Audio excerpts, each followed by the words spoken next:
ዛሬ በአዲስ አበባ ግራር ኮንዶሚኒየም አካባቢ የትራፊክ አደጋ ደርሷል። በቦታው ምንድነው የተከሰተው፣ ምንድነው የተፈጠረው የሚለውን ጉዳይ አጣርተናል። በስልክ የያዝነው መረጃ አለ። ለእናንተ ከኔ ጋር ጥቂት ደቂቃዎችን ቆይታ አስታደርጉ ማሰማችሁ መረጃ ነው። 100% በአንድ ጊዜ የሚጨምሩ አከራዮች አሉ፣ ከ100% በላይ የሚጨምርም አለ። ይሄ በፍጹም ስግብግብነት ነው ሲሉ ከንቲባ ወይዘሮ አዳነች አቤቤ ተናግረዋል። እሳቸው ይህን ጉዳይ ምን ላይ ነው እንደዚህ ያሉት የሚለውን በዝርዝር ነግራችኋለሁ። ከሰኔ 15 በኋላ በአዲስ አበባ ከተማ 12 የሚጠጉ አካባቢዎች ላይ የጎርፍ ምልክት መታየቱን የአዲስ አበባ ከተማ ስራ አስኪያጅ ኢንጂነር ወንድሙ ሴታ ተናግረዋል። ጉዳዩን የተመለከተ መረጃ ይዘናል። ነገሌ አርሲ ከተማ ላይ አንድ አሰቃቂ ወንጀል መፈጸሙን መረጃ አይተናል። እኔን ትቶ ሌላ ሴት ሊያገባ ነው በሚል በቀል ከአንድ ሰው በማይጠበቅ ሁኔታ የፍቅረኛዋን እናት በአሰቃቂ ሁኔታ የገደለችው ወጣት ምንድን ነው ለዚህ ወንጀል ያነሳሳት የሚለውን ጉዳይ በዝርዝር ትሰማላችሁ። በሚኒሶታ የሚገኝ የኢትዮጵያ ኦርቶዶክስ ተዋሕዶ ቤተክርስቲያን ላይ ከባድ የእሳት ቃጠሎ መድረሱ ተሰምቷል። ምንድነው የተፈጠረው የሚለውን ለጥቂት ደቂቃዎች ሰማላችሁ። እንደምን ውላችኋል ውድ ቤተሰቦቻችን። አሃዱ ኒውስ ኤንድ ፖለቲክስ የዩቲዩብ ቻናላችን ነው። ለዛሬ ሐምሌ 7 ዕለተ ማክሰኞ የ11 ሰዓት ምሽት መረጃዎችን አጠናክረን ለእናንተ እናደርሳለን። ለጥቂት ደቂቃዎች አብሬያችሁ ደግሞ የምቆየው እኔ ናርዶስ አለማየሁ ነኝ። አብራችሁ እንድትቆዩ በታላቅ ትህትና ነው ምጋብዛችሁ። አብዛኞቻችሁ የኛ ተመልካቾች ስትመለከቱ ሰብስክራይብ ሳታደርጉ እንደምትመለከቱ ግራፋችን መረጃው ያሳያል። ሰብስክራይብ እያደረጋችሁ ዜናውን ጀምሩ፣ ለሌሎች በማጋራት መረጃዎቻችንን አዳርሱ። እኛ ደግሞ ያለመታከት እናንተን በቅንነት ከሰኞ እስከ ዓርብ ታማኒ መረጃዎችን እናደርሳለን። አብራችሁ ይቆዩ። በቀጥታ ወደ መረጃዎቹ እናልፋለን። ሰብስክራይብ እንዳይረሳ።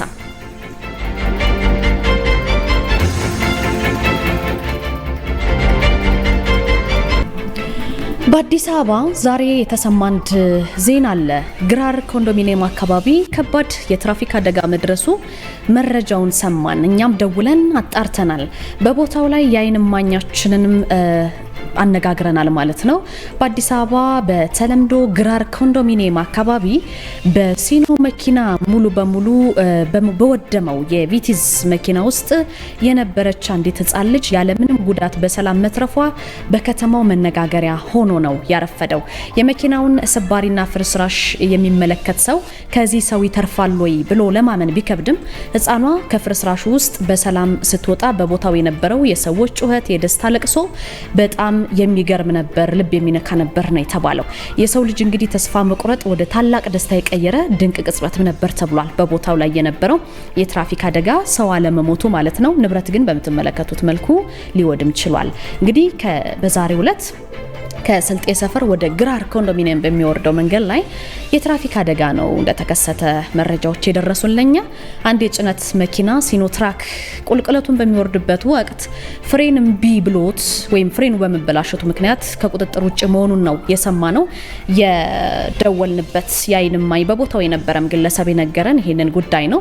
በአደጋው ምክንያት በግምት እስከ 6 የሚደርሱ መኪኖች ጉዳት ደርሶባቸዋል። በዛ ቦታ ላይ ሲኖትራኩ ባደረሰው ጉዳት ምክንያት በአደጋው በአንድ ሰው ቪትስ መኪና ውስጥ የነበረ በአስቸኳይ የተጎዳ ሰው ግን ወደ ሆስፒታል ተወስዶ ሕክምና እርዳታ እየተደረገለት እንደሚገኝ ነው የሰማነው። እንዲሁ ደግሞ ሙሉ በሙሉ በተጎዳችው ቪትስ ውስጥ ቀደም ሲል የነገርኳችሁ አንዲት ሕፃን ልጅ በፈጣሪ ታምር ምንም በማይገመት ሁኔታ በሚያስገርም ሁኔታ ምንም ጉዳት ሳይደርስባት በሰላም መውጣት ችላለች ማለት ነው። ይሄ አደጋ ለሁላችንም ሊያስተምር የሚገባ ከባድ ክስተት ነው። የህይወት ጉዳይ ስለሆነ የትራፊክ አደጋን በተደጋጋሚ ለእናንተ ወደ ቤተሰቦቻችን እናደርሳለን። መጪው ክረምት ከመሆኑ አንጻር መኪናን መንዳት ከመጀመራችን በፊት የቴክኒክ ብቃቱን በተለይ የፍሬን ብሬክ ስርዓቱን መፈተሽ በተለይ ከባድ አሽከርካሪዎች ምንም ምርጫ የማይሰጠው የመጀመሪያ ጉዳያችን ነው። ከምንነሳበት ቦታ ፍሬኑ ይሰራል ላይሰራ የሚለውን ነገር ማረጋገጥ ይገባል። ምናልባት የሰው ህይወት አለመጥፋቱ በጣም አስደሳች ነገር ቢሆንም ግን ለእንደዚህ አይነት የንብረት ውድመት ግን ስለሚዳርገን ጥንቃቄ እንድናደርግ ነው። የመኪናዎችን ክፍሎች በየጊዜው መፈተሽ ነው። ፍሬን፣ ጎማና ሌሎች ወሳኝ ሜካኒካል አካላትን ባለሙያዎችም እንደሚሉት በጥሩ ሁኔታ ላይ መሆናቸውን ቼክ ማድረግ ነው። በጣም የደቂቃዎች ስራ ነው ይሄ ቼክ ማድረግ። በህይወታችን ትንሽ ደቂቃ ሰጥተን ቆም ብለን በማሰብ ጥንቃቄ እንድናደርግ ነው አደጋዎች ሁሉ ሊያስተምሩን የሚገባው። በተለይ ከባድ የጭነት ተሽከርካሪዎች ሲኖትራክ የምታሽከረክሩ ወጣቶች ወገኖቻችን ወደ ቁልቁለት ከመግባታችሁ በፊት ፍሬናችሁን በሚገባ መፈተሽና ተገቢውን ፍጥነት መያዝ ይገባችኋል። ቅድሚያ መስጠት ይገባችኋል። የጥቂት ደቂቃዎች የጥቂት ሰከንዶች ጥንቃቄና ፍተሻ የራሳችሁን የሌሎችንም የቤተሰቦቻችሁን የንጹሃን ወገኖቻችሁን ህይወት ይታደጋል የተባለው ምንድነው የተፈጠረው? በቦታው የነበረውን ነገር እስኪ እንየው ብለን ወደ ቦታው ደወል አድርገን ነበረ። ተከታትለን ተመልሰን እንገናኛለን። በመጀመሪያ ስሜ ጀማል አብዱልቃድር እባላለሁ። የግራር ኮንዶሚኒየም ነዋሪ ነኝ። በሰዓቱ ግራር ቅርንጫፍ ኮመርሻል ባንክ ማለት ነው አገልግሎት እየጠየቁ በምገለገልበት ሰዓት እየጮኸ የሚያልፍ መኪና አጋጠመ። ያው ሲኖትራኩ ማለት ነው። ልክ ወጥቼ ለማየት ሞክር የፍሬን ሸራ ሽታ በጣም ይሸታል። ከዛ ወደ ታች ስመለከት ደግሞ ወደ ግራ ጫፍ መኪናው ጠራርጓቸው የሄደው ወይም የገጫቸው መኪኖች በብዛት እንደነበረ ተመለከትኩኝ። በአካል ወርጄ ሳይ ደግሞ አንድ ቪትዝ ያው የተረፋት ነገር የላትም። ያው ጭፍልቅልቋን ወጣለች። እዛ የነበሩ ሰዎች ግን አልደረስኩም። ያው ወደ ሕክምና ተወስደዋል። የቪትዟ አሽከርካሪ ያው በጣም ጉዳት እንደደረሰበትና ለሆስፒታል እንደተወሰደ፣ ከዛ በአካባቢው የነበሩት መኪኖችና የጎዳቸው መኪኖች ግን መጠናቸው ቢለያይም ጉዳት ደርሶባቸዋል እና ሲኖትራኩ ግን በተቻለው መጠን ያው ክላክስ እያደረገና ሀዛርድ እያበራ ነበር የሚወርደው። ባጃጆች ፊት ለፊት ወደ ታች ሲወርዱ ከነበሩት መኪኖችና ባጃጆችን ላለመግጨት ወደ መንገድ አካፋይም እየገባ እየወጣ ነበር የሚያሽከረክረው እና የሱ ጥንቃቄ ያው ካላ በታች ማለት ነው። የሱ ጥንቃቄ ባይታከልበት የበለጠ ዘግናኝ የከተማችን አደጋ ይደርስ ነበር ብዬ አስባለሁ። ጉዳቱ እንዳይከፋ አረገው ይመስለኛል። ህፃን ልጇ ተርፋለች የተባለችው ከመኪናው ተገጭቶ በአካባቢ ክሬን እና የኮንስትራክሽን መኪኖች ስለነበሩ እነሱ ያው የተጨፈለቀውን መኪና በማቃናት ምናምን ያርገዙ መሰለኝ። ያቺ የነበረችው ህፃን ተርፋለች። ሌላው ግርግር የነበረው ግርግር ግን በተቻለ መጠን ያው ተሽከርካሪዎቹ እየሰሙ አልነበረም ከኋላቸው ስለሆነ ማለት ነው። ያው ሲኖ ደግሞ ሁልጊዜ መጮህና አሳልፉኝ ማለት ባህሪ ስላለው ማለት ነው። ሰው ግን ኦልሞስት ተርፏል እየወጣ ማለት ነው። የተገጨ ሰው የለም። የሰው ህይወት በግጭት ምክንያት የደረሰ ጉዳት የለም እና በጣም ዘግናኝ ነበር ሁኔታው። የብሬክ ፌይለር እንዳጋጠመው ምልክት እየሰጠ ነበር። የሚያስተውለው ለዛ ነው። የብሬክ ሲስተም ፌይለር ምንድነው የሚባለው?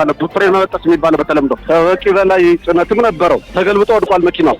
መጨረሻ ጫፍ ግራር ጫፍ ነዘኪ ሬስቶራንት የሚባለው አጠገብ ነው አንድ ፒክአፕ እና ቪትዝ ጨርሶ መጥቷቸው ማለት ነው። ቪትዙ ያው የተረፈው ነገር የለም። ያው ለመቆጣጠር ማስቆጣጠረው ፍጥነት ይመስለኛል እንደ አሽከርካሪና እንደ እማኝ። ጊዜው ክረምት እንደመሆኑ መጠን አሽከርካሪዎች ያው ጥንቃቄ ማድረግ አለብን። ልክ መሪ በምንጨብጥበት ሰዓት ደግሞ ከዛ በፊት ያው ምርመራዎችን ማድረግ ይጠበቅብናል። መሪ ስንጨብጥ ደግሞ የህዝብ ንብረትና የሰው ህይወት በእጃችን እንዳለ እያሰብን ብናሽከረከር ብዬ አስባለሁ። ብሬኪንግ ሲስተሙ ወይ ደግሞ የፍሬን ሲስተሙ በትክክል እንደሚሰራ እንደማይሰራ ማረጋገጥ ከማሽከርከራችን በፊት፣ ዝናብ ሲዘንብ ደግሞ ፍሬን ለመያዝ መሞከር በጣም ስለሚያስቸግር የምንቆጣጠረው ፍጥነት የፍጥነት ወሰን በመመራት ወይም ደግሞ በማክበር ብናሽከረክር ብዬ አስባለሁ።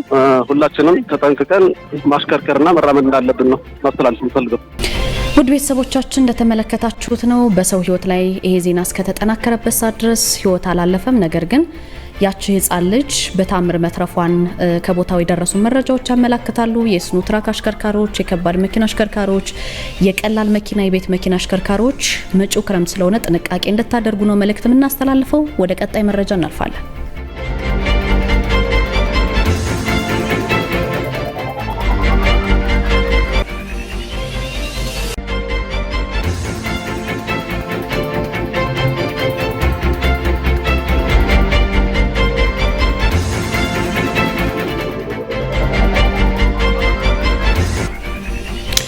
የአዲስ አበባ ከተማ አስተዳደር የከተማዋን የቤት ኪራይ በተመለከተ አጠናሁት ያለው ጥናት የአከራይን መብት ከግምት ውስጥ ያላስገባና ተጨማሪ ጊዜና ሀብት ያባከነ የሚል ትችት ቀርቦበታል።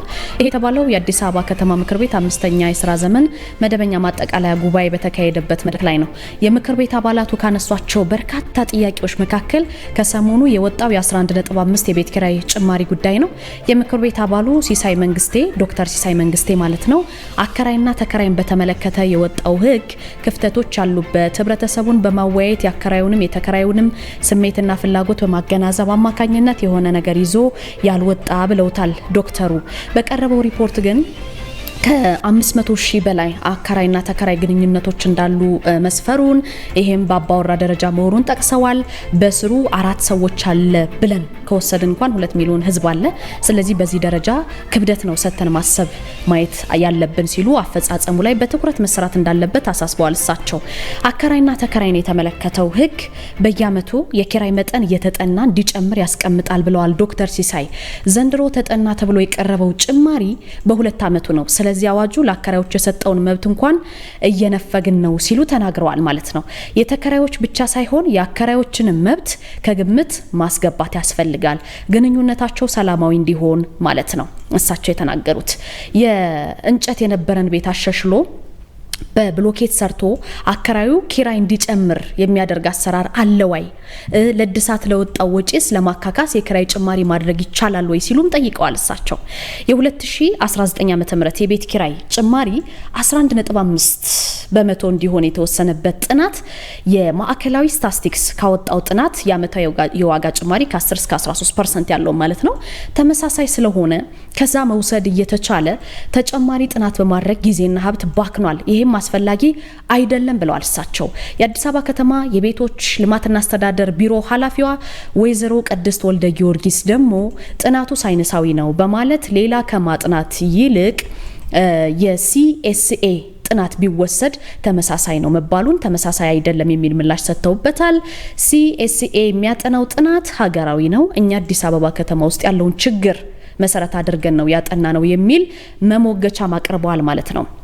የጥናቱ መስፈርቶች የሲኤስኤን ጥናት የቤት ፍላጎትና ቅርቦት ክፍተት በ30%፣ የዜጎች የመክፈል አቅም በ15%፣ የቤት ጥገናና ማሻሻያ ወጪ በ15%፣ ከተማ ላይ ያለ የህዝብ ብዛት ለውጥ እንዲሁም ታሳቢ ተደርጎ ከ100% ተይዞ የተጠና መሆኑን የቢሮ ኃላፊዋ ገልጸዋል ማለት ነው። ከዚሁ ጋር በተገናኘ የከተማዋ ከንቲባ ወይዘሮ አዳነች አቤቤ ምን አሉ ሚለውን ስንመለከት በተጨማሪ አጠናን በአጋጣሚ ዶክተር ሲሳይ መንግስቴን ማለት ነው እሳቸው እንዳሉት ማለት ነው የቤት ኪራይ መጨመር ግድ የሚልበት ሁኔታ ካለ እስከ 11.5 በመቶ ወይም ፐርሰንት ድረስ እንዲሆን ጣሪያውን ነው የሚያስቀምጠው። ከዛ ማለፍ አይቻልም። በከተማችን ባደረግነው ጥናት 100% በአንድ ጊዜ የሚጨምሩ አከራዮች አሉ። ከ100% በላይ የሚጨምርም ይኖራል። ይሄ በፍጹም ስግብግብነት እንጂ ያለውን ነባራዊ ሁኔታ የሚያሳይና ለዛ ተብሎ የሚደረግ እንዳልሆነ አይተናል ብለዋል ከንቲባ አዳነች። ተከራይን ከቤት ለማስወጣትም ሲፈለግ ተመሳሳይ ድርጊት እንደሚፈጸም አይተናል። ህጉ የተከራይንም የአከራይንም መብት የሚጠብቅ ሁሉንም ወገን ያማከለ አሰራር ስለሆነ በአሰራር ስርዓቱ መግባት ግድ ይላል። በደረስንበት ልክ ህጉ ላይ ያልገቡትን ግን ህጉ ላይ በተቀመጠው መንገድ እየቀጣን ማስተካከያ እያደረግን የምንተገብር ይሆናል ሲሉ ጉዳዩን በተመለከተ ወይዘሮ አዳነች አቤቤ እንዲህ ሲሉ ተናግረዋል ማለት ነው።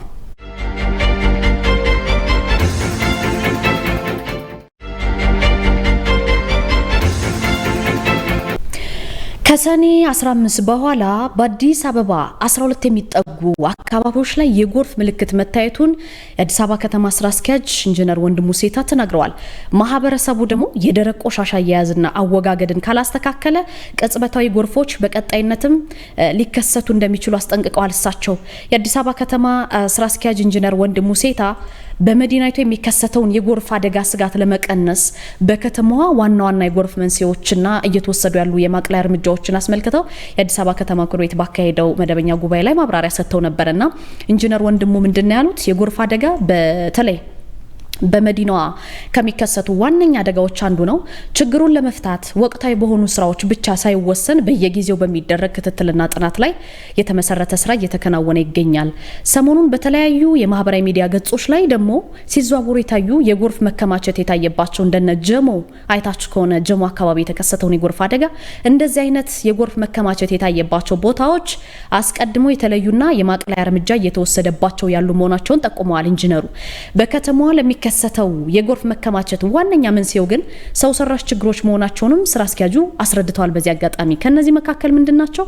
ያልተገባ የደረቅ ቆሻሻ አወጋገድ፣ በተለይ የውሃ ማሸጊያ ፕላስቲክ ጠርሙሶችና የኮንስትራክሽን ተረፈ ምርቶች ወደ ጎርፍ ማፋሳሻዎች መግባት ወይም መለቀቅ፣ እንዲሁ ደግሞ በግል ኮንስትራክሽን ስራዎች ላይ በጎርፍ መሰረተ ልማቶች ላይ የሚደርሰው ጉዳት በሰፈሮች ውስጥ ያሉ የጎርፍ ማስወገጃ መዘጋት በዋነኝነት ጠቅሰዋቸዋል።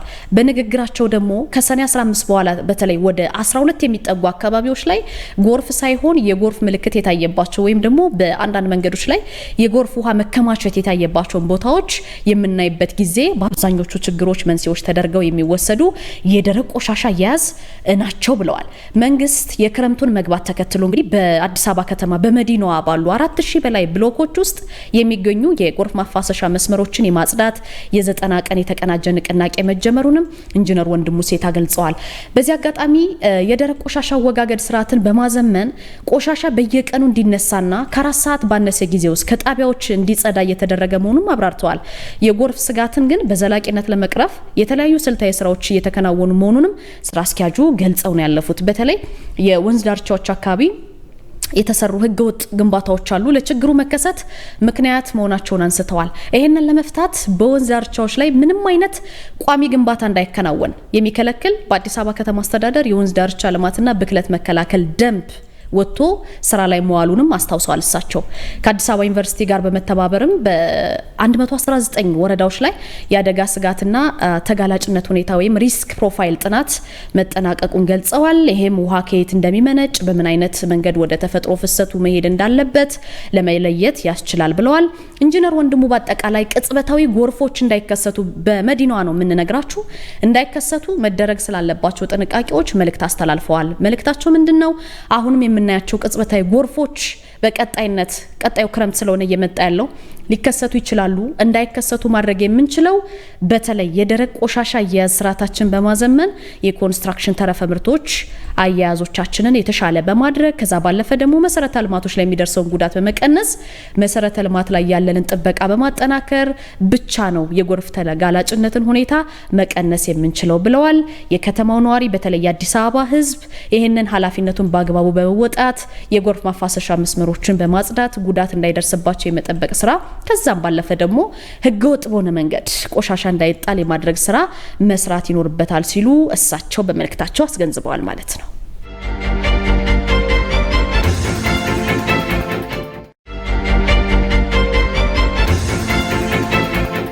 ነገሌ አርሲ ከተማ ላይ አንድ ክስተት ተፈጥሯል። ውድ ቤተሰቦቻችን እንግዲህ ባለመግባባት መሀል የሚፈጸሙ በርካታ ወንጀሎች የተበራከቱ ናቸው። እኔን ትቶ ሌላ ሴት ሊያገባ ነው በሚል በቀል የፍቅረኛዋን እናት በአሰቃቂ ሁኔታ የገደለችው ወጣቷ እንግዲህ መነጋገሪያ ሆናለች። የ35 ዓመት ወጣት ነች። መሰረት ወርቅነት ትባላለች። የምትመለከቷት በዚሁ በስላይዱ ላይ በምስሉ ላይ ትመጣላችኋለች። ነዋሪነቷ በምዕራብ አርሲ ዞን ነገሌ አርሲ ከተማ ነው። ከዚህ ቀደም በነበራት ትዳር 2 ልጆች ብታፈራም በፍቺ ነው ትዳሯ የፈረሰው። በ2014 ደግሞ እቺ ወጣት ልጆቿን የቀድሞ ባለቤቷ ጋር በማስቀመጥ አባታቸው ጋር በማስቀመጥ በተለያየ የንግድ ስራ ላይ ተሰማርታ በነገሌ አርሲ ከተማ 01 ቀበሌ መጃቂ ሊጦ የተባለ አካባቢ ላይ ተከራይታ መኖር ጀምራ ነበረ የመረጃው እንደሚያሳየው። በሂደት ግን ከአንድ ወጣት ጋር በእድሜ ከርሷ የሚያንስ ወጣት ነው። በርግጥ ከዚህ ወጣት ጋር መግባባት ጀምራለች። አነስ የሚልና በዛው በሱ አካባቢ የሚኖር ወጣት ጋር ነው የተገናኘችው። በ2014 የተጀመረው ይሄ ትውውቅ ወደ ፍቅር ግንኙነት ተቀይሮ ለ4 ዓመት አብረው ቆይተዋል በፍቅር። በድንገት ግን ይሄ ወጣት ሌላ ልጅ ሊያገባና ሰርጉ በወላጆቹ ቤት እየተደገሰ መሆኑን ትሰማለች። በጣም በመናደድ ክህደት ፈጽሞብኛል የምትለውን ይሄንን ጉተማ የተባለውን ወጣት ለመበቀል ተዘጋጅታለች። ይቺ ሴት ማለት ነው እንግዲህ ያለመፈጸም ሚያዝያ 22 2018 እንግዲህ 12 ሰዓት ላይ የተፈጠረው ጉዳይ በርካቶችን ያነጋገረ ነው። የጉተማ ሰርግ 1 ሳምንት ቀረው። እቺ ወጣት በቀጥታ ወደዚህ ወላጅናት ወደ ጉተማ ወላጅናት ቤት ሄዳ የ60 ዓመት ወይዘሯን አግኝታ በሰላማዊ መንገድ ሰላም ብላ አናግራ ቡና ተፈልቶ እየጠጡ ነበረ። ወይዘሮ ምን ይሉ የዚህ ወጣት እናት ማለት ነው ያገባል የተባለው ወጣት ለሰርጉ የሚሆን በርበሬ አነሰኝ ብለው እንደ ወዳጅ እቺን የቀድሞ ፍቅረኛውን ሲያናግሯት ምን ችግር አለው እኔ ጋር 1 ኩንታል በርበሬ ያለ በማለት ለቅዷ መንገድ እንዳመቻቸች በሰጠችው የእምነት ቃል አረጋግጣለች ማለት ነው። ወይዘሮ ምን ይሉ እንግዲህ በቀጥታ የተባለውን በርበሬ ለመውሰድ ከመሰረት ጋር ወደ ቤቷ ይሄዳሉ። እዛም ሲደርሱ ምግብ ቀርቦላቸው ከበሉ በኋላ ልጆች እኮ ልጆት የርሶ ልጅ እኔን አገባሻለሁ ብሎ ለ4 ዓመታት አብሮኝ ነበረ፣ ዛሬ ደግሞ ሌላ ሊያገባ ነው ስትላቸው ይቺ እናት በርበሬውን ሳይወስዱት ተነስተው ከቤት ሊወጡ ሲሉ ከኋላ ጭንቅላታቸውን በብረት ዘነዘና በመምታት ከጣለቻቸው በኋላ ደጋግማ በብረት ዘነዘና በመምታት የፍቅረኛዋን እናት ህይወታቸው እንዲያልፍ አድርጋለች። ከዛ በኋላ በር ዘግታባቸው ነው የተሰወረችው። ከዚህ በኋላ ምንድነው የሆነው? ምሽት ላይ ታናሽ ወንድሟን በመጥራት አስከሬኑን ተባብረው 400 ሊትር የሚይዝ የውሃ ማከማቻ ውስጥ በመክተት ነው ያሳደሩት የአዛውንቷን አስከሬን። በነጋታው ሚያዝያ 23 ጠዋት ላይ መሰረት እንግዲህ አባቷን ኮንትሮባንድ ቃዚ ውስጥ ማከማቻ ውስጥ ስላስቀመጥን አንተ ቤት ጓሮ ተሸሽጎ ይቀመጥ በማለት እንግዲህ አስከሬኑን ማለት ነው ጋሪ ዘህና በማለት አባቷ ኮንትሮባንድ ነው የተባለውን አስከሬን ጭነው ከጓሮ ያስቀምጣሉ። እሳቸው የሚያውቁት ነገር የለም። በዛን ዕለት ማታ መሰረት እንግዲህ ከታናሽ ወንድሟ ጋር በመሆን ጓሮ ውስጥ በመቆፈር አስከሬኑን ከውሃ ማጠራቀሚያ በማውጣት ይቀብራሉ ማለት ነው።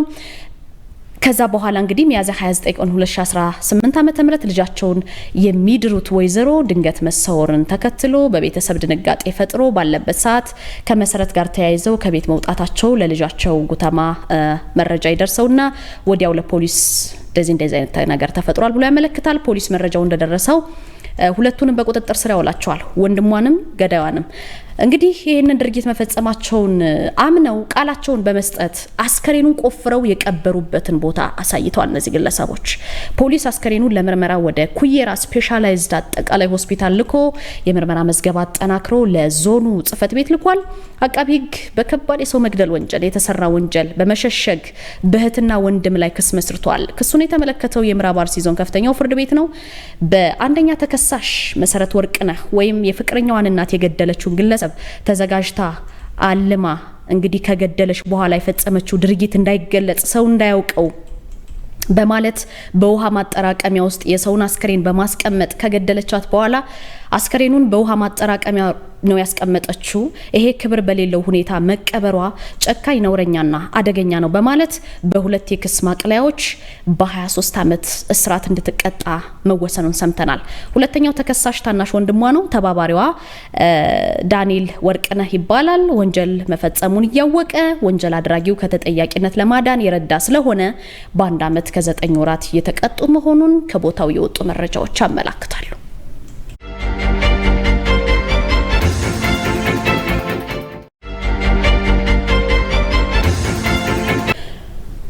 የኢትዮጵያ ኦርቶዶክስ ተዋሕዶ ቤተክርስቲያን ላይ ከባድ የእሳት አደጋ ደርሷል። ይሄ የሆነው በሚኒሶታ ነው።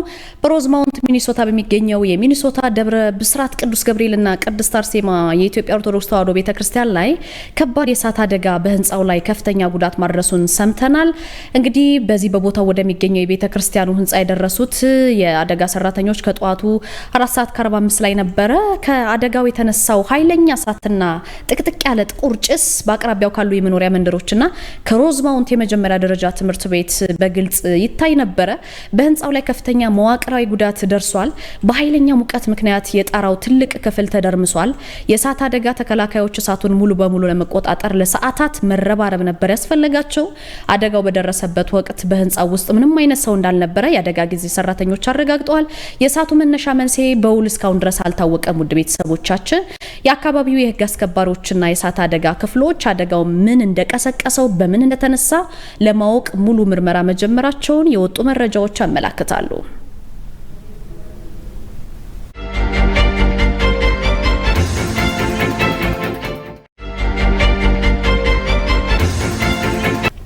ውድ ቤተሰቦቻችን አብሬያችሁ የነበርኩት ናርዶስ አለማየሁ ነበርኩኝ።